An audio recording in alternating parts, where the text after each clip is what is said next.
Welcome to a new episode of the XR Magazine podcast. I am Diana Olenik, your host, and today we have another amazing guest who is gonna delight us with his own journey. If you've ever watched a painter at work, you've undoubtedly felt the urge to try it for yourself. But getting an easel and expensive supplies is a serious commitment, one that few are willing to make. This is an opportunity for XR to show its full potential. Rotterdam based solo indie developer Thomas Van Den Berge brings the joy of oil painting to MetaQuest 2 with the release of Vermillion on the Quest Store, giving you the unrivaled sense of accomplishment from creating beauty on the canvas without the mess. Vermillion features a far richer painting experience than any other VR painting up to date. Developed with the feedback of both traditional and digital artists, you're sure to get the fun of oil painting without any of the frustration. To start the painting experience, we just whisk the brush through piles of paint on the palette to reach any hue or value. The colors mix realistically, so yellow and blue form green, and opposing colors such as blue and orange create black. We can also add some paint thinner to create transparent washes. And because Vermilion is all about wet on wet painting, colors will mix on the canvas as well. This allows for effortlessly smooth and natural blending of color. Because this is a digital canvas, we'll get the benefits. We are sure to spark the envy of any traditional artist. Layers and undue redo. Yes, this sounds super exciting. We're speaking today with Thomas, and I really believe that these are the type of tools that can improve our workflows for artists and can, of course, save some money while enjoying the benefits of expressing the creativity, the one that every one of us for sure have. Thank you so much, and let's jump into the action. Let's hear directly from Thomas. Thank you so much, Thomas, for being here today. I'm super excited, and I'm sure that all the other listeners as well. Please let us know, how did you get started? I'm super happy to have you here today. Hi, Diana. I'm very glad to be here today. How I got started, I think originally I studied at a school where I learned creative development in general, where we didn't really touch on VR because also it wasn't really released yet. Only when I started at my first job, I was working at a company who made like 3D interactive applications for museums and for businesses. And in 2016, the VR, like commercially available VR, started coming out, and we got our first headset at the company, the Oculus DK2, the Dev Kit 2. And when I first used it, I was like, I was so amazed. It was like such an interesting technology. I stayed like after hours to play with it. And yeah, I mean, since then I really had interest in working on VR, and at the company I didn't have so many opportunities to use it. But I got a Vive at home and I just started prototyping at home. And yeah, I've basically since then always been busy with VR. That's kind of how I got into it. Yeah, amazing. It seems you come a little bit from the media and communications background, etc. How did you end up with coding? Like, this is super It's curious because you're a little bit from the creative side. Yeah, no, it's like the thing I studied is it's called new media and communication technology, but it's just programming and web design stuff. And I learned Unity by myself there for a project. And yeah, basically since I started working at this company, I introduced Unity there as the first one. Like, okay, from now on, let's try using this game engine instead of like a very outdated.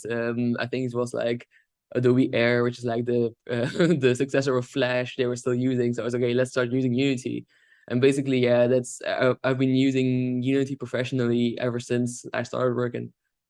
Yeah, that's amazing. Thank you for explaining us how actually that work, the program of the media and communications, and how did you were able to transition to Unity.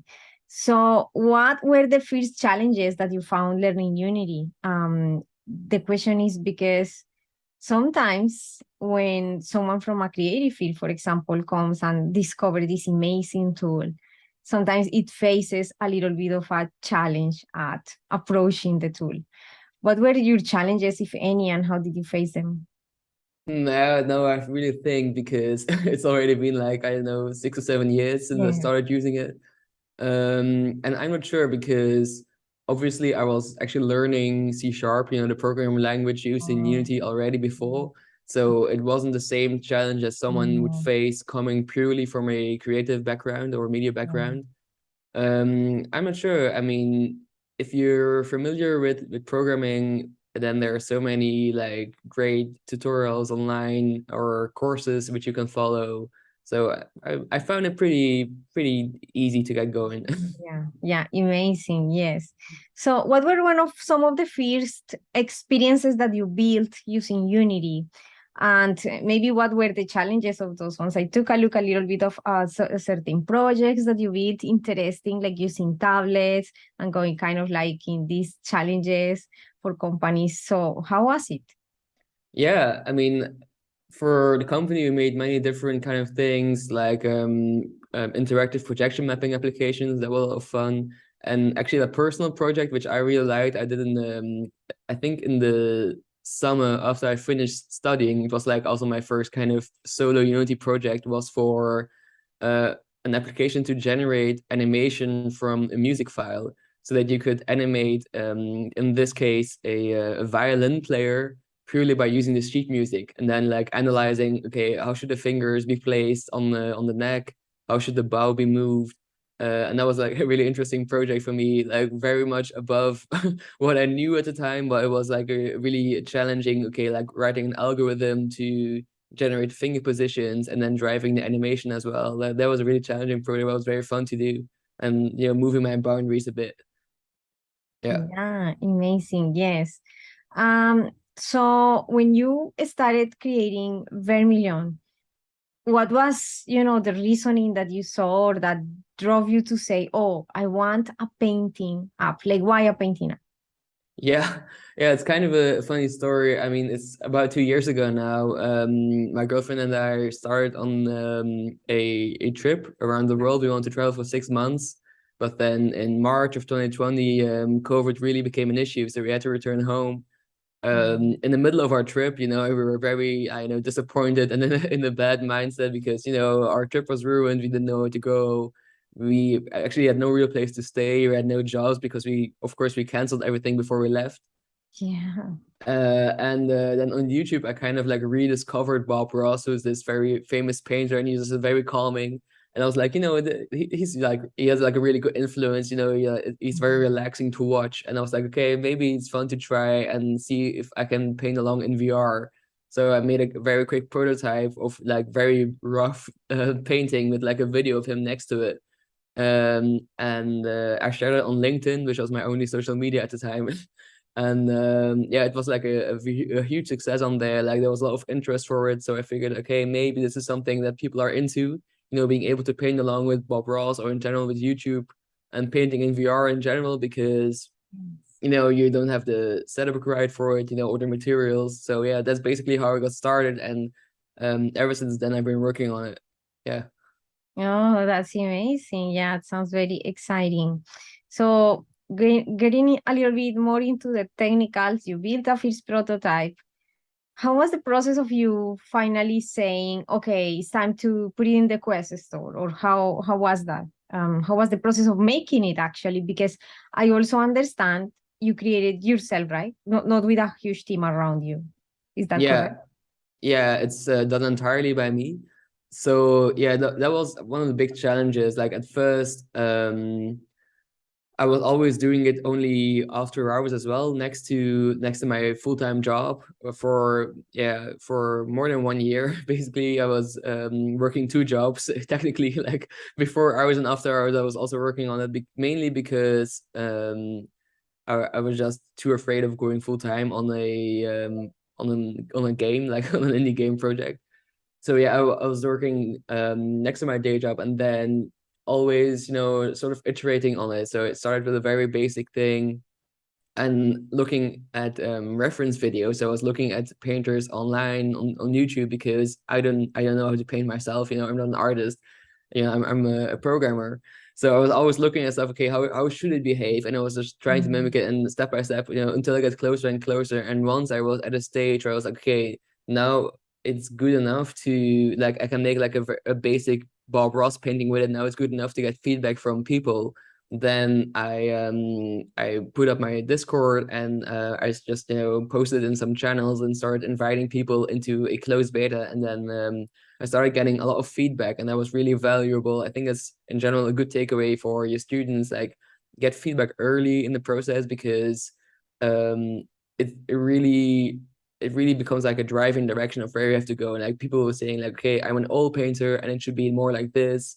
Or there are people from more like the digital side, and be like, okay, this would be very useful to have. And then with this feedback, just it's an iterative process of shaping it. And then, yeah, until at the point you asked about your release. So initially it was only on Steam, because I started developing on PC VR mainly just because I only had the original Vive headset. I had no other headsets. And of course it's a lot easier to develop on PC because of the performance on it. And Vermillion is a very like performance heavy application because of the simulation it needs to run. But actually, I was very lucky when I announced the Steam release. And Meta contacted me and was like, "Yeah, we like what you're doing. We would like you to come to the Quest store as well." So then after the Steam release became the huge effort of porting it to Quest, which was a massive challenge, because the performance constraint is so much more limited on the Quest than it's on PC. So that was that was a huge effort working towards it. And that's also when I finally decided that I had to quit my job, because it was just like, it was unmanageable to get it done in time for the release. Wow. And still working my job. I was like, okay, I have to quit and work full time on Vermillion. Yeah. Oh, that's amazing. Yeah, sounds pretty exciting. So, while building actually this app, what were the technical challenges? I see that it portrays an amazing mix of color. It really looks like the textures, it really looks like the oil painting, the reflection of the light. Like, what type of technical challenges did you fix, and how you approach them? So there were two main technical challenges to it. Well, I mean, several. But so the first one was having just the bristles of the brushes move correctly. So that was still doable, but it was still kind of challenging to get it to work properly. And that was just basically all down to vector maths. Everything's always maths. And then, yeah, the other one, which seemed to be very challenging at first, was the realistic color mixing. Yeah. So that, for instance, like blue and yellow have to form green, because in of course in a digital medium, in RGB, that's not how it works. And it was always just a linear gradient between the two. It doesn't get like to a different color. So that was challenging, but I was reading just some papers on the subject. And yeah, I found a solution that works really well for what it needs to do. Like sooner than expected. I was like, okay, this was actually, it turned out to be not so difficult after I got the original thing working. So that was like a little win. And otherwise, there were many challenges. First, performance wise, and then also just in general getting the look and feel correct. Like because the paint also mixes on the canvas, and you can also mix on the palette directly. Just getting a smooth gradient between the, like, when you're doing a stroke between two colors, it needs to be like a very smooth gradient between the two. It needs to mix with different colors. It needs to leave a like you said, the relief, like the thickness of the paint. And then, like, all of these things were very challenging to achieve, and also in a performant way.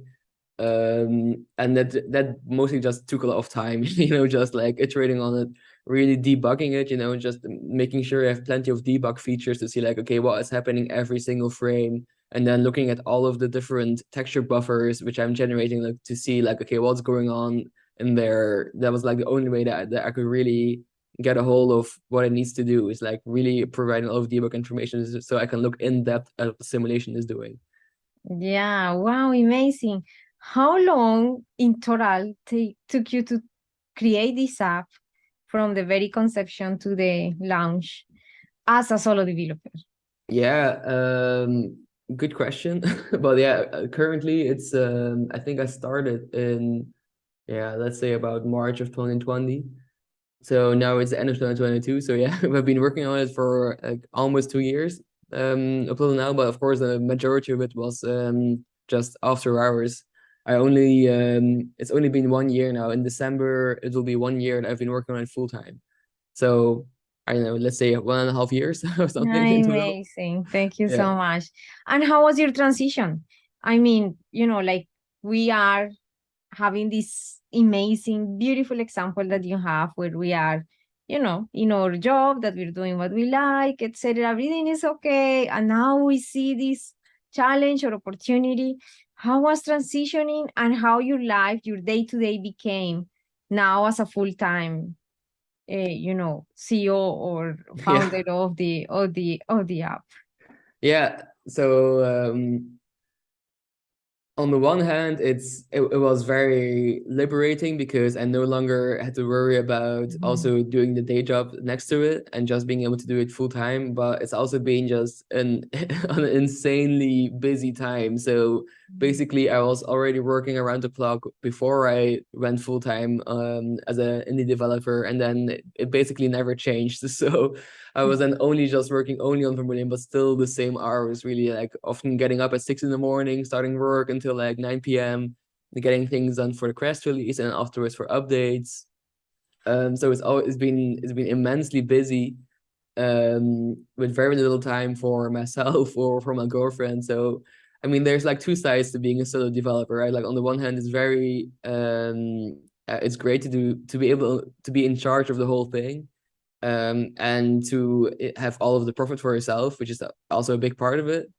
But on the other hand, it means that, yeah, I mean, you're just working many, many hours, and everything falls on you. So yeah, I mean, all in all, it's a lifestyle which really works for me. I'm not one who really needs to be around colleagues all day or something. I can just be focused by myself on my work.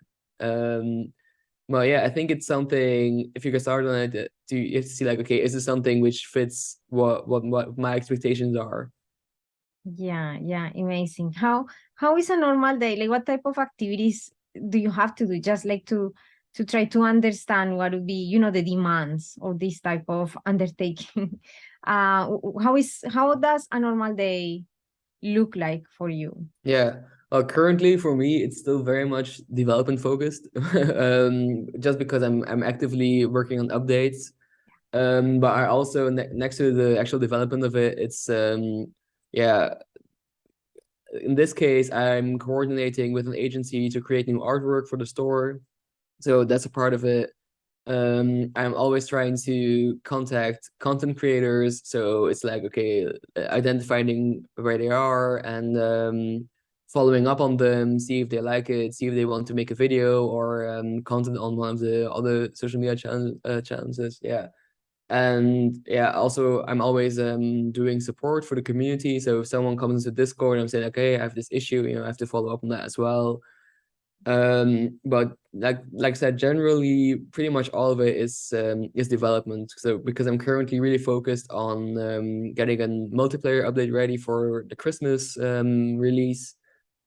And yeah, that just requires a lot of effort in developing and in testing. Yeah, amazing. Oh, wow. Sounds super, super exciting. And now, what is your vision? Where do you think that you like to start taking Vermillion?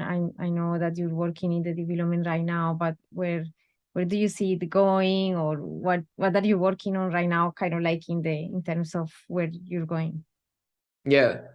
Yeah, so after multiplayer, which I think is pretty much the most exciting feature I've added since the release, I will probably be exploring more like mixed reality features. That's something which all of the big XR companies are really focusing on right now. With the Quest Pro, they went really all in on making it a mixed reality device. And then upcoming headsets from competitors will also be looking into this segment of it because yeah, everyone is moving towards AR glasses in the future. So everyone's really Yes. interested in this mixed reality aspect of it. And this is something which works together with Vermillion really well. It already has passed through since the release, but it works really well in color pass through. And yeah, I will be looking at, like, for instance, being able to decorate your own living room with your virtual paintings. Like as soon as you put on your headset, you load into Vermillion and Wow. you can still see in your living room, okay, I've done these pieces. That's like Wow. one of the things which I'm looking forward to implementing next year. Sounds super exciting. I can't wait for that to be launched. And as you mentioned, the the glasses are now coming to the market, with the Snapdragon and these systems being improved, devices, etc. So it's in no time, I believe, that this can be happening in a couple of years, and people will be using this, of course, at home. So I'm very, very excited about that. I notice also that you might sometimes have used as well Unreal Engine. Is that correct? That sometimes you have experimented a little bit with that? I like to know, how is your experience? What do you see that the difference? Sometimes we just don't know. If we are using just Unity, we don't know what Unreal Engine has. If you're using Unreal Engine, you don't know what Unity all can offer. So what are your thoughts about that? Like, Yeah, so I've used it also at the company I was working. And yeah, I've used it once in a VR project for another client. But in general, like I'm really fond of Unreal Engine because of its, its immense power in rendering, and it has like great animation features. yeah. But from currently, the reason why I started with Unity on Vermillion is because it was easier to program shaders in it. Like in Mm, Unreal, is very heavily focused on their node-based shader approach, which is great if you're an artist. But for me, like I needed to be, everything is written, right? It's programmed, because the shaders are really too complex to do it in a node. mm, And it's possible in Unreal, but it's more of a hassle. So it was really faster for me to work in Unity than to work in Unreal. Also because I'm more versed with C# than I am with C++, so it was just a lot quicker for me, and I don't have time to erase, right? I always needed to be working in hours before and after my job, so I've really focused on Unity. And now when I look at the development Discord channels from the VR developers, the people who are working with Unreal mostly notice that it's really tough to get it running performantly on Quest. And I'm also seeing that from Meta themselves, many of their updates of their SDKs or of their performance upgrades are only coming to Unity. So mm. even Meta themselves are kind of focusing on Unity at this time. I think also Epic is also not really investing in VR. They only once did an upgrade for when they made Robo Recall, which was funded by Oculus at the time. And since then, they've basically not really done anything for VR. So yeah, I don't think that, yeah, that they seem to be really interested in it. So I think that Unity is a good choice when you're making a VR game. Yeah, yeah, that's amazing. Thank you so much for sharing that. Wow, this has been so great to hear all, that journey, what type of tools you use. I understand that you not only are like very good at the coding of these experiences, but also you're a little bit also involved with the tech, the art part a little bit. Like you experiment with the lighting, with effects, with particles, with all of these things. So how has been that for you, or what motivated you to also have the other part, which typically we specialize just the coding and I don't do anything else, but you also involve a little bit of the art. Does it come from particular interest that you have with the art part, or why is that? Yeah, I think the thing which I enjoy the most in the work we do, like working with game engines, is just being in control of the whole thing and just, okay, Mm. you write the code, but it's for making something visual. Yes. So like there's this job called a technical artist, which is about writing shaders and looking into rendering techniques for achieving certain effects. And that's the thing which I like most. It's just, really working on these shaders, and that was something which really fits with the project I made. Mhm. And yeah, actually, when Vermilion first released, it looked a lot worse. Just because like most of the things which I've made were functional, and I didn't really have the time to invest into making good looking textures or lighting. And then only for, but actually no one complained about it. Everyone was okay, the actual painting works really well, and that's what really everyone was into it. But then for the Quest release, I figured, I should, kick it up a notch and Level do up. better. So then I got the Substance tools, mainly Substance Painter. Ah, And there's just an amazing tool to make, great looking textures for the models. And I also made a whole new model actually for the easel. Um, and that really improved the visuals a lot. And in general, it's something which I really enjoy, just like thinking about the design of the studio equipment. So like the easel needed to be very adjustable because you have to be able to paint while seated or while standing or um, lying down even. So there was like an interesting challenge. Okay, like how would you be able to design a piece of furniture which can bend in all of these ways, which still looks like an easel, which is very accessible, which is easy to use in VR. So that was actually one of the fun parts. And then after doing the modeling and texturing, then on top of it comes then the programming part to be able to actually move the easel around, adjust it in all the way. So that's something which I really like this kind of way of first designing it and making it look good and then making everything work as well, and making it very easy to use and fun to use in VR. That's like when everything comes together like this. And actually on top of it is also the sound design, which I also did myself, of course. Then actually that's also like a very fun part of it, just like okay, recording the Foley sounds and then programming them in such a way that they sound realistic. Yeah, that's wow. one of the things that I most enjoy, just making it come together like this. That sounds super, super amazing. Yeah, I think that you have such a immense capability, not only in the art, but also in the technicals. Vermillion is such a beautiful app. It has so many details. Actually, what type of tool do you use for modeling? Did you model that or how? Yeah, I use Blender, which is of course Oh, an amazing amazing. tool to use. Amen. Yeah, shout out to Blender. Wow, so many details. Wow, like I cannot believe that we are here speaking, that we are learning from you. You're amazing. Like you have many admirers around the world. It is because you do amazing work, and we're super excited to be talking to you today. Is there anything else that you wish I had asked you today, Thomas? Yeah, if you were to ask, okay, if you're a student now and you want to get started with making your own VR app, then what would my advice be? I think it would be don't be afraid of taking the risk of going full time. Like I should have done it from the start. And it would have Oh, saved that would have actually, been very beneficial for me if I wasn't so risk averse and was like waiting it out and yeah, I should stay with my full-time job. I think, you should definitely if you see that your app is getting traction, if you see people are responding positively to it, then don't be afraid of taking the dive and really going for it.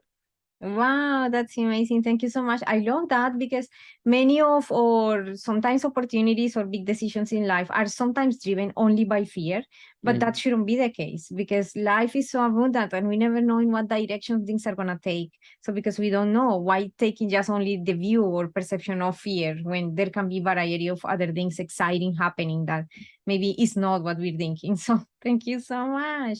It's super, super exciting. We're gonna be, of course, promoting your episode, inviting everybody to watch it, not only in the community but also in social media.